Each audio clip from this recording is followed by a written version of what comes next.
Orari i ri i qendrave të mjekësisë familjare ka shkaktuar fluks të pacientëve në qendrën emergjente në Ferizaj. Drejtoresha e QKMF-s arsyeton vendimin për ndryshimin e orarit që erdhi si pasojë e mungesës së stafit shëndetësor. Kemi filluar nga muaj nëntë, me orarin e ri, ku qendrat e mjekësisë familjare kanë filluar me punu nga ora 8 deri në ora 16.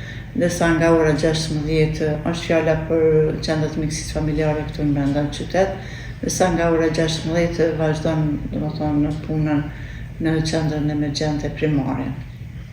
Krahas atë qendër, krahas shërbimeve shëndetësore urgjente, aty ofrohen edhe shërbime shëndetësore nga mjekësia familjare. Dhe qendra tjera nga ora 4 në qytet mbyllen. Është fjala aktualisht për qendrën e mjekësisë familjare numër 1 dhe qendrën e mjekësisë familjare numër 4 që gjendet në rrugë të Kremës. Kjo faktikisht ka qenë një formë, themi ashtu, si domosdoshmëri për shkak të numrit të pamjaftueshëm të punëtorëve, se nuk kemi pasur mundësi të mbulojmë edhe qendrat e mjekësisë familjare në përfshatra, në teren.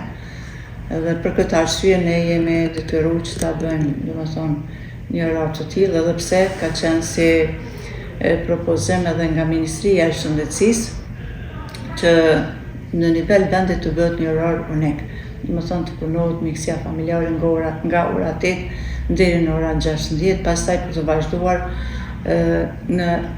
të vazhduar punën emergjenca dhe urgjenca primare.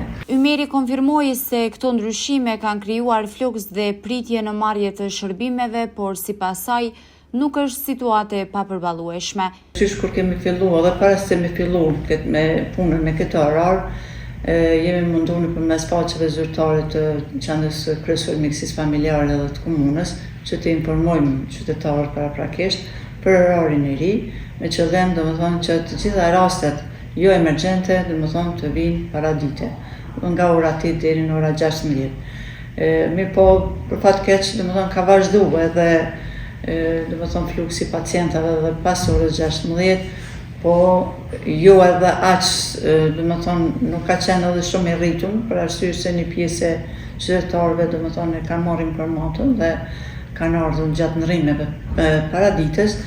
Ndërsa gjatë sezonës edhe tani që kemi ende grep sezonal, faktikisht është numri i rritur pak, po nuk është numri i papërballueshëm. Për përzgjedhjen e mjekut familjar, drejtoresha e QKMF-s ka bërë thirrje që ta bëjnë përmes e-Kosova, teksa thotë se shpreson që së shpejti të bëhet zgjidhje me plotësimin e numrit të punëtorëve shëndetësor.